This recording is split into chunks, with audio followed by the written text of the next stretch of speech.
మనము కొన్ని ప్రశ్నలు క్లారిటీ రావాల్సి ఉంటే ఆ ప్రశ్నలు అడగడానికి నేను ఇక్కడికి రావడం జరిగింది. వచ్చినప్పటి నుంచి కూడా కేవలం నేను ఎండీతోనే మాట్లాడుతున్నాను. ఎండీతోనే నేను ప్రశ్నిస్తున్నాను. ఎండీ దగ్గర నుంచి ఆన్సర్లు కావాలని చెప్పి నేను ఆయన ఛాంబర్ లో కూర్చొని ఆయనతో మాట్లాడటం జరుగుతుంది. ఈరోజు ఎందుకు ఇక్కడికి రావడానికి ముఖ్య ఉద్దేశం కూడా ఏంటంటే, ఒకటి అసలు విజయ డైరీ సంబంధించిన ఏదైతే ఈరోజు బోర్డు మీటింగ్ పెట్టుకున్నారో ఆ బోర్డు మీటింగ్ లో వన్ ఆఫ్ ద ఎజెండా వచ్చేసి ఎవరైతే కొంతమంది డైరెక్టర్లు ఒక నలుగురు డైరెక్టర్లని వాళ్ళని సస్పెండ్ చేయడమే కాకుండా వాళ్ళ ఊర్లో ఉంటున్న సొసైటీని రద్దు చేయాలని చెప్పి వాళ్ళు ఎజెండాలో పెట్టడం జరిగింది. ఈ ఎజెండాలో ఏదైతే పెట్టినారో ఈ నలుగురు డైరెక్టర్లని ఎందుకు సస్పెన్షన్ మీరు పెట్టారు, ఎందుకు వాళ్ళని రద్దు చేయాలని అనుకుంటారని ప్రశ్నించడానికి నేను వచ్చిన. ఎందుకంటే ఇందులో నా కాన్స్టిట్యున్సీ సంబంధించిన డైరెక్టర్లు ఉన్నారు, నా కాన్స్టిట్యున్సీకి సంబంధించిన రైతులు ఉన్నారు. మీరు కేవలం ఒక డైరెక్టర్ మీద మీరు ఏదైనా చర్యలు తీసుకోవాలనుకుంటే అది మీ బోర్డు, మీ కథ, మీదంతా అది మీ సపరేట్ ఉంటుంది. కానీ అక్కడ సొసైటీనే రద్దు చేయాలనుకుంటున్నారు. అంటే దాదాపుగా 100 మంది 150 మంది రైతులు ప్రతిరోజు 800-900 లీటర్లు పోసే రైతులని ఆ సొసైటీని రద్దు చేయడం వల్ల రైతులకు వచ్చే బెనిఫిట్స్ అన్ని ఆగిపోతాయి, రైతులకి వచ్చే స్కీమ్స్ అన్ని బోనస్లు ఆగిపోతాయి. నా కాన్స్టిట్యున్సీలో సరే, మిగతా కాన్స్టిట్యున్సీలో నీకేమమ్మా అని అడిగితే నా కాన్స్టిట్యున్సీ సంగతి చెప్తానే. వాళ్ళకి వచ్చే బోనస్లు పోతాయి, వాళ్ళకి ఆడపిల్లలకి ఏదైనా పెళ్లిళ్ళు చేయాలంటే వాళ్ళకి వచ్చే స్కీమ్స్ పోతాయి, వాళ్ళకి ప్రభుత్వం అదే సొసైటీ నుంచి రావాల్సిన అన్ని కూడా కోల్పోతారు. ఇది ప్రశ్నించడానికి నేను రావడం తప్పంటున్నారు. అంటే ఒక తప్పేముంది? ఇంకోటి, చాలా రూల్స్ గురించి మాట్లాడుతున్నారు కదా వీళ్ళ బైలాస్ ప్రకారం, ఇది ఎవరితో కాదు, ఇది గవర్నమెంట్ కాదు, విజయ డైరీలో వాళ్ళు రాసుకున్న బైలాస్. వీళ్ళ బైలాస్ ప్రకారంగా కూడా కోరము 2/3 ఉన్నా కూడా, అంటే 12 మంది ఇప్పుడు ఉన్నారు.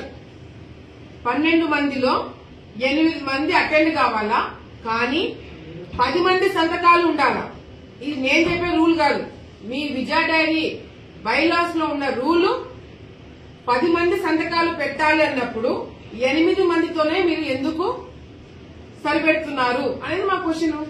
అంటే రూల్స్ మీరు రాసుకుంటారు, ఆ రూల్స్ మాకు చూపిస్తారు, అదే రూల్స్ నేను క్వశ్చన్ చేస్తే తప్ప.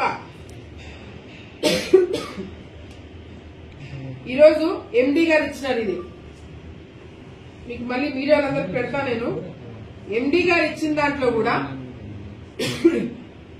స్ట్రెంత్ 15 మంది, డైరెక్టర్ స్ట్రెంత్ 15 మంది, number of directors whose term has been completed, అంటే టర్మ్ కంప్లీట్ అయిన వాళ్ళు 3, అంటే 12 మంది ఉన్నారు. 12 మందిలో 9 మంది మాత్రమే మీటింగ్ అటెండ్ అయినారు, 10 మంది సంతకాలు లేవని ఎండీ రాసిచ్చిన లెటర్ ఇది. మరి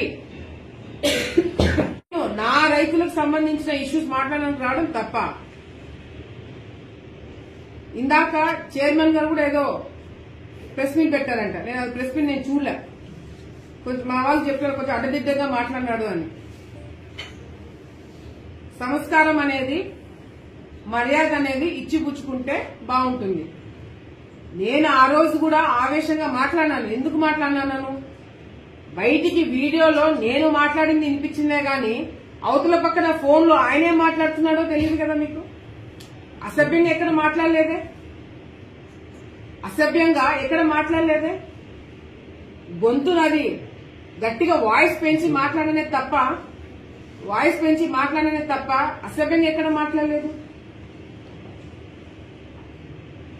ఈరోజు నేను వచ్చినాను, ఆయన ఏం ప్రశ్నించట్లేదే, ఆయన దగ్గర నుంచి సమాధానం రావాలని అడగట్లేదే. నేను అడిగేదంతా ఏంది, ఎందుకు మీరు రద్దు చేయాలనుకుంటున్నారు? ఇప్పుడు సిరివెలతో పాటు మిగతా 3 డైరెక్టర్లకు సంబంధించిన సొసైటీలను కూడా రద్దు చేస్తారంట. ఈరోజు అజెండాలో పెట్టినారు 3 సొసైటీలను రద్దు చేస్తామని. ఎందుకు రద్దు చేస్తారండి? మీకు డైరెక్టర్ల మీద కోపం ఉంటే రైతుల మీద చూపిస్తారా?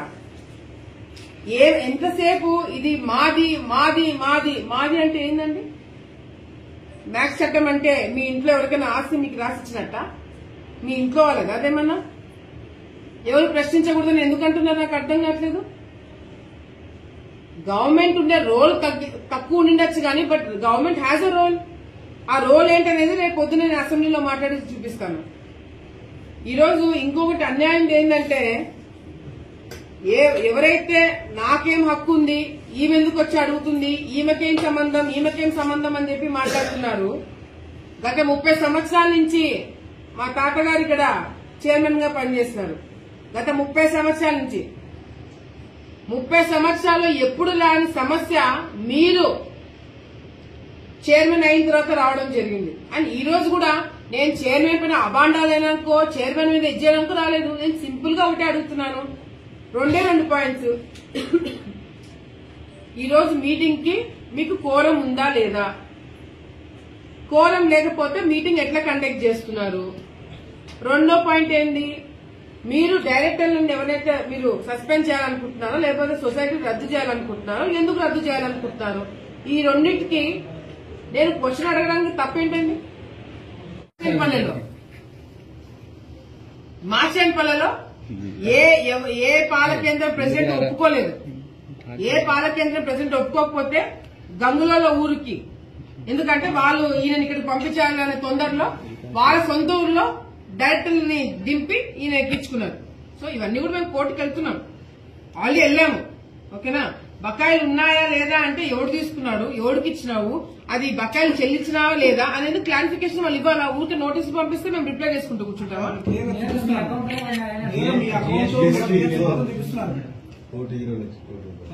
1,20,00,000 కాదు, 1,40,00,000. 1,40,00,000. నేను అడిగేదానికి మీరు అడిగేదానికి నేను అదే చెప్తున్నా. 5 సంవత్సరాలు మాకు ఎందుకు ఇవ్వలేదంట? మీరు అది అడిగారా ఆయన్ని?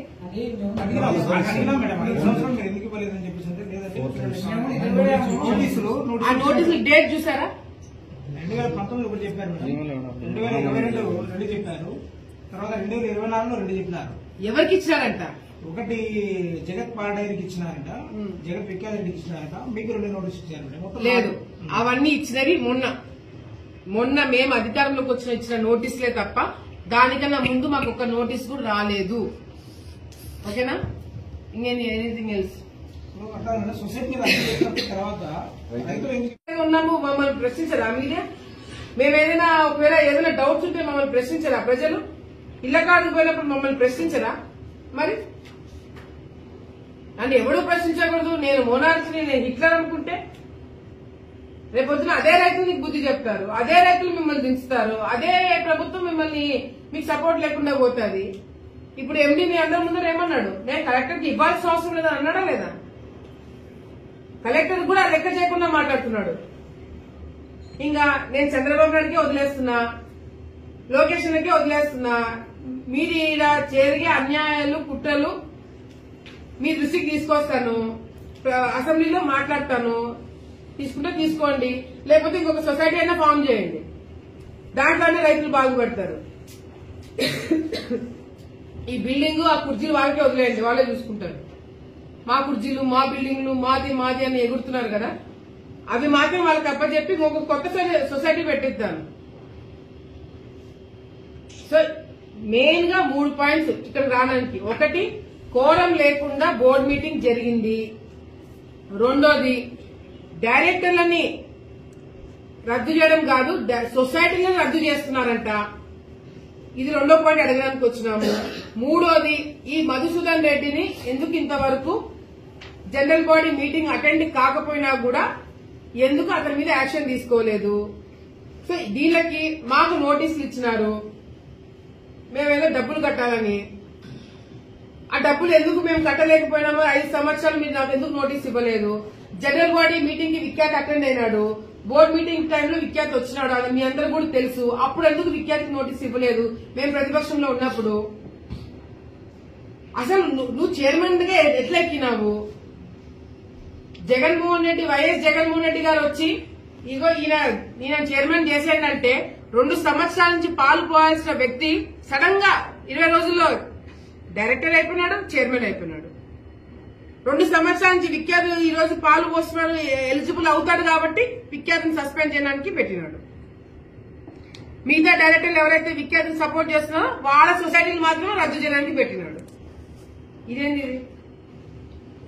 అంటే మీరు ఇవన్నీ చేస్తూ పోతుంటే మేము చూస్తూ కూర్చుంటామా? సో దీంట్లో నో టెన్షన్, నంద్యాల ఏం టెన్షన్ వాతావరణం లేదు. ఎవడొచ్చి ఇక్కడ ఎగిరి గెంతులేసింది లేదు. మా కొద్ది పొద్దు నుంచి మేము ఈడే కూర్చున్నాం, ఈడే భోజనం చేసినాం. డైరీ వాళ్ళు పెట్టకపోయినా మేమే తెప్పించినాం. ప్రెస్ వాళ్ళకి బాగా సాక్షి బాగా బిర్యానీ పెట్టింటాడు. బిర్యానీ కూడా పెట్టలేదా? అది కూడా పెట్టలేదంటే పాపం సాక్షి వాళ్ళకి. సో ఏం టెన్షన్ వాతావరణం లేదు, అంత సాఫీగా జరుగుతుంది. నన్ను చూడంగానే మీడియా వాళ్ళకి టెన్షన్ వాతావరణం ఆటోమేటిక్ గా వేసేస్తున్నారు. సో ఆ టెన్షన్ వాతావరణం లేకుండా జస్ట్ ప్రశ్నించడానికి మాత్రమే వచ్చినాం. గతంలో ఎట్లా ప్రశ్నించినాము ప్రతిపక్షంలో, ఇప్పుడు కూడా ప్రశ్నిస్తున్నాము. దానికి ఏదైనా సొల్యూషన్ వస్తే రైతులు, ప్రజలు బాగుపడతారు. ఇంకా ఏదైనా మీడియాలో అడగాలంటే అడగండి.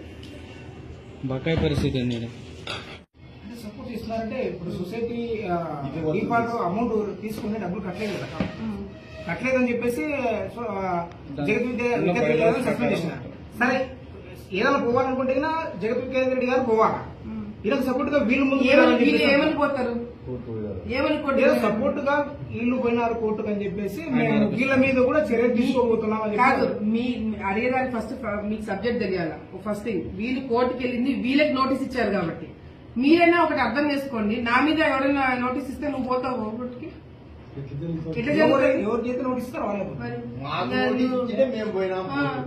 విఖ్యాతికి నోటీస్ ఇస్తే వీళ్ళు ఎట్లా పోతారు? కోర్టు ఎట్లా యాక్సెప్ట్ చేస్తారు? నీకేం సంబంధం అంటారు. నీకు నోటీస్ ఇస్తే నేను కోర్టుకు పోతాను. అదే మేడం, అదే అన్నారంట మేడం. జడ్జి గారు కూడా అక్కడ నోటీస్ అదే అన్నారంట. అదే ఆ విషయం కూడా చెప్తున్నారు. ఏమన్నా అదే వాళ్ళకి కామన్ సెన్స్, నాలెడ్జ్ అనేది ఎవడైనా బుద్ధినోడు ఎవడైనా ఉంటే వీళ్ళకి నోటీస్ ఇచ్చినారు, వీళ్ళు కోర్టుకు పోయినారు. అది కోర్టులో ఇంకా నడుస్తుంది, యాక్సెప్ట్ అయింది, కోర్టులో నడుస్తుంది. అది ఆ సబ్జెక్ట్ వేరు, ఈ సబ్జెక్ట్ వేరు. ఇందాకేం చెప్పారు? అసలు కోర్టుకే పోలేదన్నారు మీరు విఖ్యాత్ కేసులో. ఏదైనా పోవాలనుకుంటే విఖ్యాత్ రెడ్డి గారు పోవాలా? వీళ్ళు పోయినారు కాబట్టి వీళ్ళ మీద చర్యలు తీసుకోబోతున్నాం అని చెప్పి చెప్తున్నారు.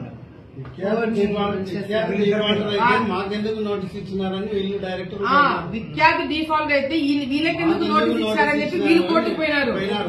ఆయనతో కలిసి మీరు వచ్చినందుకు నోటీస్ ఇచ్చారు. మేము నోటీస్ అవునా? బోర్డులో పార్టీలకు అతీతంగా ఉన్నారా?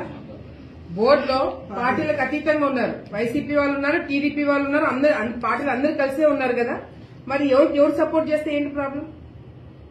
ఎవరు సపోర్ట్ చేస్తే ఏంటి ప్రాబ్లం? ఈయన పోయి బుడ్డ రాజశేఖర్ కలవలేదా? ఈయన పోయి ఫరూక్ ని కలవలేదా?